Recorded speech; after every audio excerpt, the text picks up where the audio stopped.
क्या ये मुमकिन है कि कोई कंपनी अपने ग्राहकों के लिए कीमतों में सिर्फ 1 या 1.5% की ही बढ़ोतरी करे, लेकिन उसका जो कुल कामकाज का मुनाफा है, मतलब जो मार्जिन है, वो अचानक से उछलकर 43.5% के शानदार स्तर पे पहुंच जाए? सुनकर तो किसी जादू जैसा ही लगता है। बिल्कुल। मतलब अगर कोई नया निवेशक शेयर बाजार में इसे देखे तो उसे पक्का लगेगा कि बैलेंस शीट में कोई जादू टोना किया गया है ना? हाँ, और सच कहूं तो पहली नजर में किसी को भी ये बिल्कुल ऐसा ही लगेगा। बिना दाम बढ़ाए मुनाफा 2 गुना या इतना ज्यादा कैसे हो सकता है? ये तो सीधे सीधे अर्थशास्त्र के सामान्य नियमों के खिलाफ सा लगता है। वही तो। और यही तो वो रहस्य है जिसे आज हमें सुलझाना है।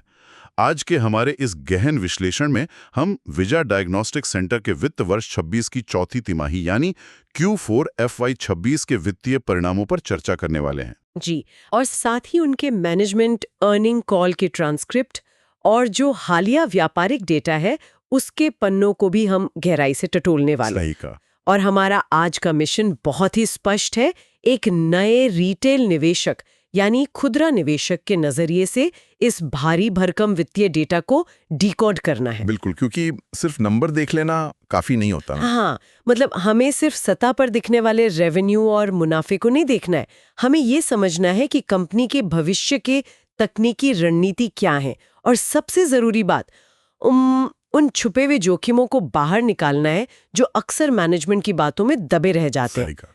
और मेरी नजर में ये अप्रोच अपनाना बहुत जरूरी है।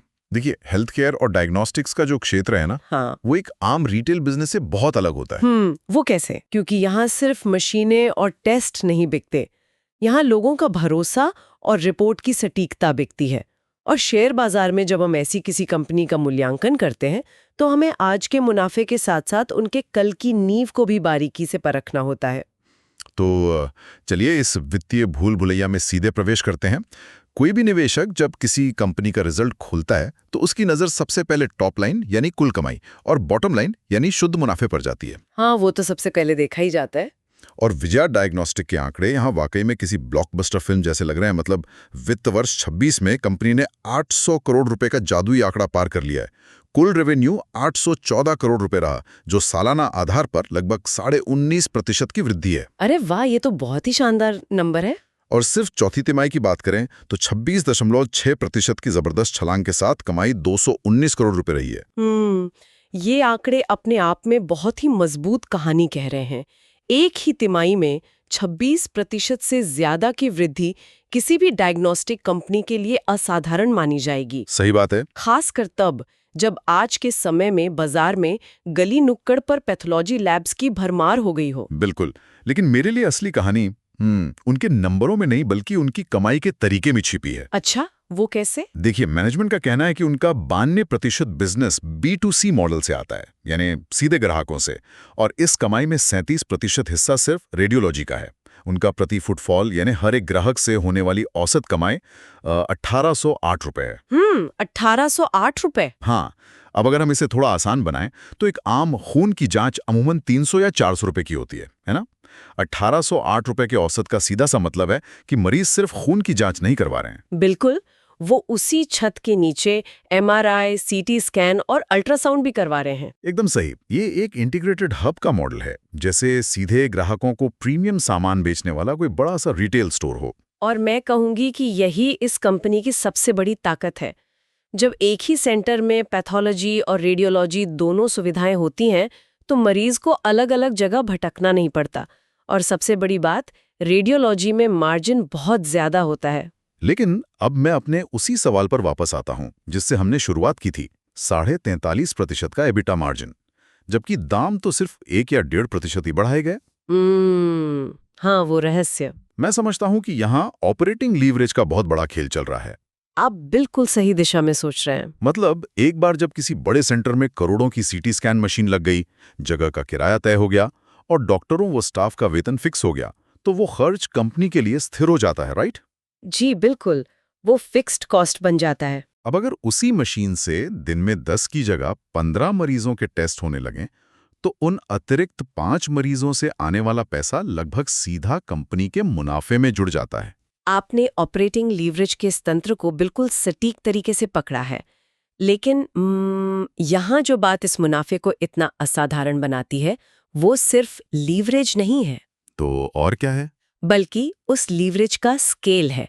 अगर हम आंकड़ों पर गौर करें तो उनकी टेस्ट वॉल्यूम ग्रोथ 18.5% रही है। बाप रे, ये तो बहुत बड़ा वॉल्यूम है। और सबसे चौंकाने वाली बात ये है कि ये भारी वॉल्यूम ग्रोथ किसी नए और अछूते बाजार से नहीं आ रही है।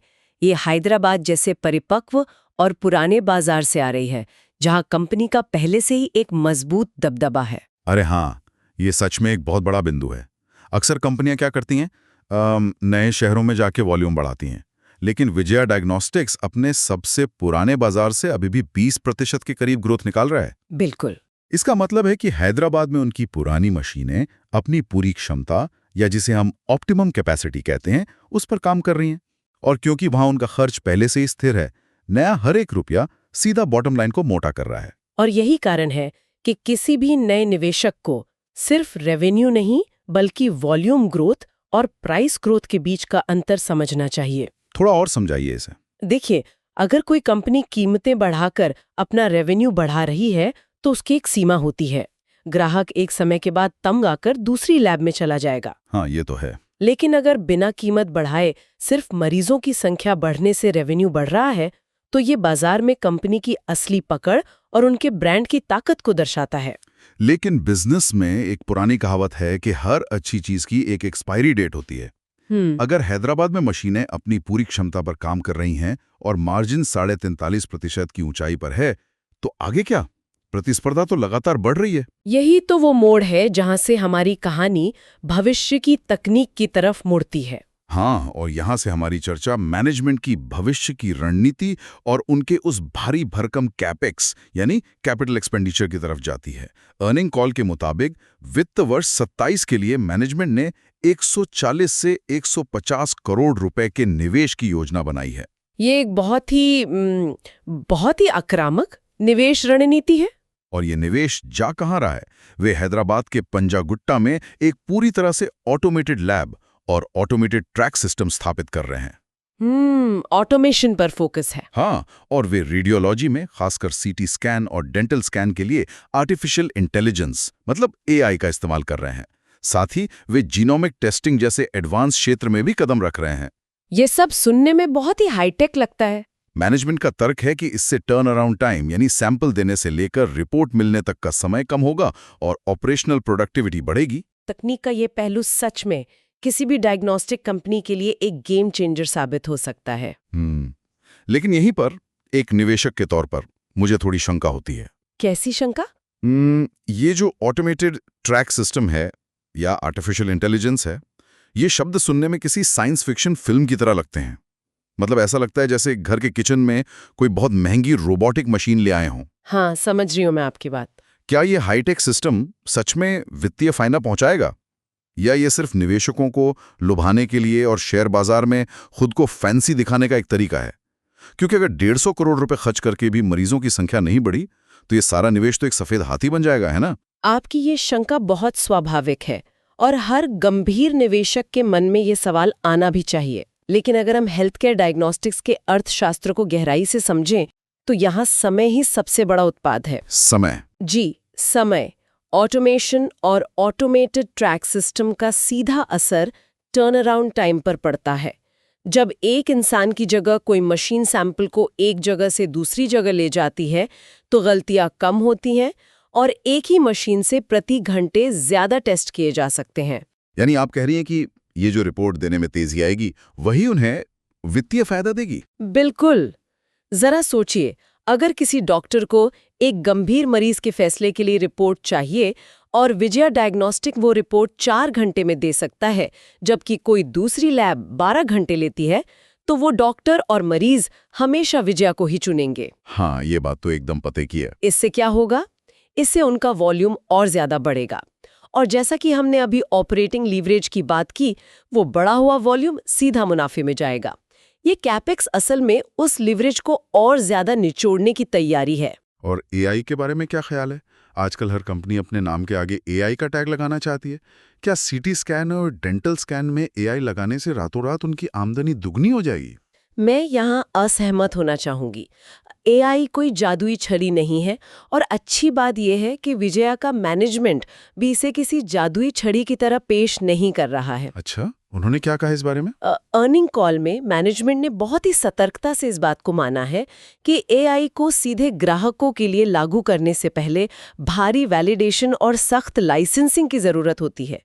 हेल्थ केयर में आप कोई भी कच्ची तकनीक बाजार में नहीं उतार सकते। सही बात है। अगर AI ने गलत रिपोर्ट दे दी तो कंपनी की सालों की साख पल भर में खत्म हो जाएगी। तो फिर इसमें इतना पैसा और समय क्यों लगाया जा रहा है? क्योंकि ये भविष्य का बचाव है।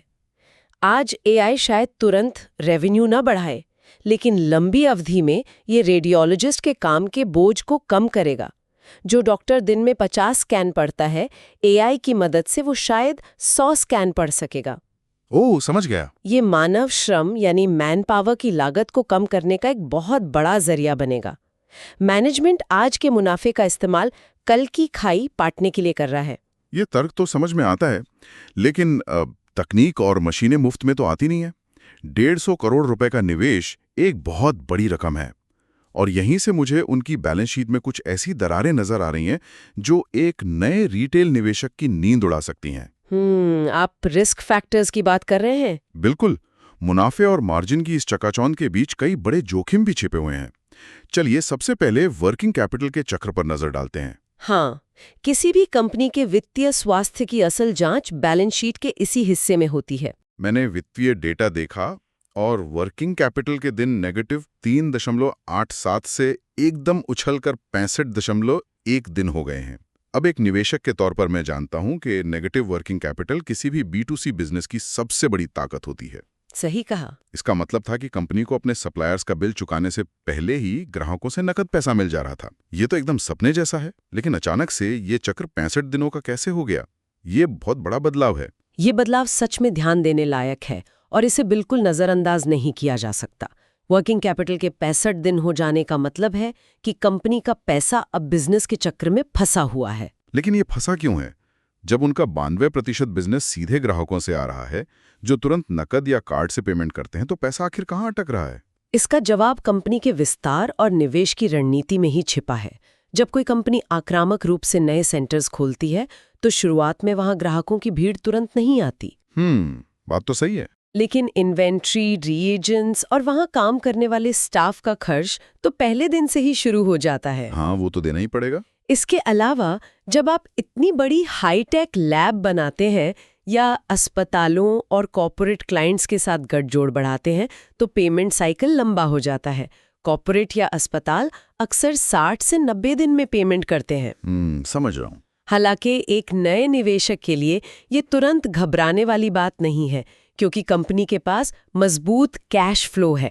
लेकिन ये एक ऐसा मैट्रिक है जिस पर हर तिमाही लाल पेन से निशान लगाकर नजर रखनी होगी कि कहीं ये 65 से बढ़कर 90 या 100 दिन तो नहीं हो रहा है। ये एक बहुत ही वाजिब पॉइंट है। अब दूसरे सबसे बड़े जोखिम पर आते हैं, जो हर निवेशक के रडार पर होना चाहिए, और वो है वैल्यूएशन। कंपनी का PE मतलब प्राइस टू अर्निंग रेशियो 76 के स्तर पर है। ये काफी महंगा है। बहुत महंगा। अगर हम बाजार में मौजूद अन्य प्रतिस्पर्धी कंपनियों को देखें, जैसे कि कृष्णा डायग्नोस्टिक्स, तो उनका PE केवल 24 के आसपास है। एक नए निवेशक के मन में यह सवाल आना लाजमी है कि जब एक कंपनी 24 के भाव पर मिल रही है, तो वो विजया के लिए 76 गुना कीमत क्यों चुकाए? देखिए, वैल्यूएशन हमेशा बाजार की उम्मीदों का आईना होता है। मैं तो इसे एक महंगी स्पोर्ट्स कार की तरह देखता हूं। मतलब 76 का PE होना ऐसा है जैसे बाजार मानकर चल रहा है कि ये कंपनी आने वाले सालों में कोई भी गलती नहीं करेगी। उनकी हर नई लैब तुरंत मुनाफे में आ जाएगी। हाँ, इसे हम कह सकते हैं कि शेयर की कीमत परफेक्शन के लिए तय की गई है। बिल्कुल। और अगर इस परफेक्ट रास्ते में जरा सी भी खरोंच आई, मान लीजिए किसी तिमाही में ग्रोथ 26 की जगह 12% रह गई, तो ये 76 का PE भरभरा कर गिर सकता है। निवेशकों को ये डर तो सताएगा ना। आप बिल्कुल सही दिशा में सोच रहे हैं। जब आप इतना अधिक प्रीमियम चुकाते हैं, तो आपका मार्जिन ऑफ सेफ्टी बहुत कम हो जाता है। आप केवल आज के मुनाफे के लिए नहीं, बल्कि अगले 5 सालों की ग्रोथ के लिए आज ही पैसा दे रहे हैं। और क्या कंपनी हर कदम पे सफल होती है? बिल्कुल नहीं।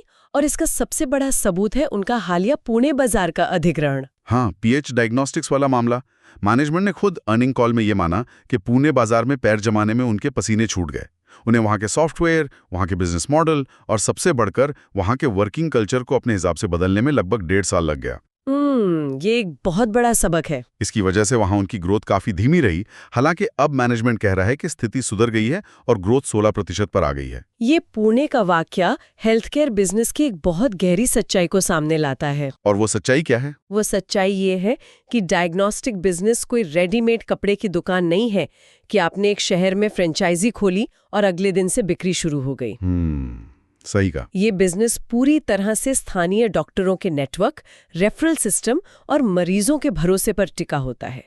आप हैदराबाद के सबसे बड़े ब्रांड हो सकते हैं, लेकिन जब आप पुणे या किसी और नए शहर में जाते हैं तो वहां आप शून्य से शुरुआत कर रहे होते हैं। वहां के डॉक्टर आपको नहीं जानते। बिल्कुल। वहां के स्थानीय लैब्स की अपनी एक मजबूत पकड़ होती है। जी हाँ, पुणे में सॉफ्टवेयर बदलने में 1.5 साल नहीं लगा, बल्कि उस स्थानीय कल्चर और भरोसे को विजया के ढांचे में ढालने में 1.5 साल लग गया। ये बहुत ही शानदार विश्लेषण है। इससे ये बात भी समझ आती है कि हेल्थ केयर में किसी नई भौगोलिक जगह पर विस्तार करना कितना मुश्किल है। और शायद यही कारण है कि मैनेजमेंट ने साफ कर दिया है कि उत्तर भारत में विस्तार करने की उनकी फिलहाल कोई योजना नहीं है। सही फैसला है। उनके पास पैसे की कमी नहीं है, लेकिन वे जानते हैं कि उत्तर भारत में जहां डॉक्टर लाल पैथलैब्स जैसे दिग्गज पहले से बैठे हैं, वहां सिर्फ पैसा फेंककर बाजार नहीं जीता जा सकता। इसे आप मैनेजमेंट की समझदारी भी कह सकते हैं और उनके विस्तार की एक सीमा थी। वे अपने मजबूत क्षेत्रों जैसे दक्षिण और पश्चिम भारत में ही ध्यान केंद्रित कर रहे हैं, जो एक सुरक्षित दांव है। लेकिन जो निवेशक पूरे भारत में उनके विस्तार की उम्मीद लगाकर 76 का पीई दे रहे हैं, उन्हें इस भौगोलिक सीमा को जरूर ध्यान में रखना चाहिए। बिल्कुल। और इन सभी चुनौतियों को देखते हुए मैनेजमेंट का एक और बड़ा बयान बहुत मायने रखता है। उन्होंने अगले साल के लिए अपने एबिटा मार्जिन का अनुमान घटा दिया है। हाँ, ये कंजर्वेटिव गाइडेंस है। जिस कंपनी ने अभी 43.5% का रिकॉर्ड मार्जिन छुआ है, वो खुद कह रही है कि अगले साल के लिए निवेशकों को 40% का मार्जिन मानकर चलना चाहिए। ऐसा क्यों? ये बहुत ही तार्किक है। तर्क यह है कि वे जो 150 करोड़ रुपए का कैपेक्स कर रहे हैं, जो नई मशीनें आ रही हैं, उनका डिप्रिसिएशन यानी मूल्य ह्रास बैलेंस शीट पर असर डालेगा। अच्छा। हाँ। इसके अलावा जीनोमिक टेस्टिंग और एआई जैसी नई तकनीक को संभालने के लिए उन्हें बाजार से बहुत ही उच्च स्तर की प्रतिभाओं को नौकरी पर रखना होगा, जिनका वेतन काफी ज्यादा होता है। नए सेंटर्स का खर्च और पुराने सेंटर्स के मार्जिन के बीच तालमेल बिठाने की वजह से ही उन्होंने 40% का सुरक्षित लक्ष्य रखा है, जो कि एक समझदार मैनेजमेंट की निशानी है। वे निवेशकों को बहुत ज्यादा उम्मीदें देकर बाद में निराश करने के बजाय आज ही एक यथार्थवादी तस्वीर पेश कर रहे हैं। मैं पूरी तरह सहमत हूं। तो अब जब हम अपने इस विस्तृत विश्लेषण को समेटते हैं, तो विजया डायग्नोस्टिक की पूरी तस्वीर एक रिटेल निवेशक के लिए कैसी दिखती है? ये केवल खून की जांच करने वाली एक आम पैथोलॉजी लैब तो बिल्कुल नहीं है। नहीं, बिल्कुल नहीं। ये पैथोलॉजी और रेडियोलॉजी का एक मिला-जुला, इंटीग्रेटेड और मजबूत B2C मॉडल है, जो बड़े-बड़े हब्स के जरिए काम करता है। इनका 43.5% का मार्जिन रातों रात नहीं बना है, बल्कि ये उनके क्षेत्रीय एकाधिकार और ऑपरेटिंग लीवरेज के उस बेहतरीन संतुलन का नतीजा है, जहां हर नया ग्राहक सीधे उनके मुनाफे को बढ़ाता है। और इस चर्चा से कोई भी नया निवेशक जो सबसे बड़ा सबक ले सकता है, वो ये है कि शेयर बाजार में सिर्फ टॉप लाइन या कुल कमाई की वृद्धि देखना काफी नहीं होता। सही कहा। आपको ये समझना होगा कि क्या वो वृद्धि सस्टेनेबल है, क्या कंपनी के निवेश सच में उनके टर्नअराउंड टाइम को कम करके कोई वित्तीय फायदा दे रहे हैं। और जब आप किसी कंपनी को 76 के ऊंचे पीई पर खरीदते हैं, तो आपको इस बात का पूरा एहसास होना चाहिए कि वर्किंग कैपिटल के दिनों का बढ़ना और पुणे जैसे नए बाजारों में कल्चर सेट करने में लगने वाला समय आपके निवेश के लिए क्या मायने रखता है। एकदम सटीक बात कही आपने। निवेश सिर्फ सही कंपनी चुनने का नाम नहीं है, बल्कि सही कीमत पर सही कंपनी चुनने का नाम है। अब जैसे कि हम इस गहन चर्चा के बिल्कुल अंत में आ गए हैं, मैं हमेशा की तरह एक ऐसा सवाल छोड़ना चाहता हूं जिस पर आज हमने सीधे तौर पर बात नहीं की है। मैं सुनने के लिए बहुत उत्सुक हूं। लेकिन जो विजया डायग्नोस्टिक ही नहीं, बल्कि पूरी डायग्नोस्टिक इंडस्ट्री के भविष्य पर एक बड़ा सवालिया निशान लगा सकता है। बताइए। देखिए, जरा सोचिए, जिस तेजी से तकनीक बदल रही है, स्मार्टफोन और स्मार्ट घड़ियां हमारी हार्टबीट से लेकर ईसीजी और ब्लड ऑक्सीजन तक नाप रही हैं। इसके अलावा घर पर होने वाली पोर्टेबल डायग्नोस्टिक किट्स लगातार सस्ती और अधिक सटीक होती जा रही हैं। हाँ, ये तो है। जिस तरह से डायबिटीज की जांच अब घर घर में एक छोटी सी मशीन से हो जाती है, अब क्या भविष्य में ऐसी तकनीक और आगे नहीं बढ़ेगी? ये एक बहुत ही जायज और भविष्य की दिशा तय करने वाला प्रश्न है। तो सवाल यह है कि क्या अगले 10 सालों में लोग सामान्य जांच या ब्लड टेस्ट के लिए 150 करोड़ की लागत से बने इन बड़े और महंगे इंटीग्रेटेड हब्स में जाना पसंद करेंगे? या फिर डायग्नोस्टिक्स का ये पूरा बिजनेस मॉडल जो आज भारी मशीनों और विशाल इमारतों पर टिका है, धीरे धीरे लोगों के घरों, स्मार्टफोन्स और पोर्टेबल किट्स में सिमट जाएगा? क्या आज का ये शानदार बिजनेस मॉडल भविष्य में किसी डायनासोर की तरह तो नहीं हो जाएगा? सच में, क्योंकि शेयर बाजार में जो कंपनी आज अजेय लगती है, भविष्य की कोई नई तकनीक अक्सर उसी के मॉडल को सबसे बड़ी चुनौती देती है। एकदम सही। तो आज के इस गहन विश्लेषण में बस इतना ही। हमने केवल वित्तीय पन्नों के ऊपर छपे नंबरों को नहीं पढ़ा, बल्कि उनके पीछे छिपे अर्थशास्त्र, तकनीक की हकीकत और जोखिमों को समझा। उम्मीद है अगली बार जब कोई निवेशक किसी कंपनी की वित्तीय रिपोर्ट और मैनेजमेंट की अर्निंग कॉल देखेगा तो उसे सिर्फ आंकड़ों के ढेर की तरह नहीं देखेगा। बिल्कुल, बल्कि एक जासूस की तरह हर सुराग को जोड़कर एक पूरी तस्वीर बनाने की कोशिश करेगा। सतर्क रहें, गहराई से सोचें और अपने निवेश के हर पहलू को समझें। जुड़ने के लिए शुक्रिया। मिलते हैं अगले विश्लेषण में।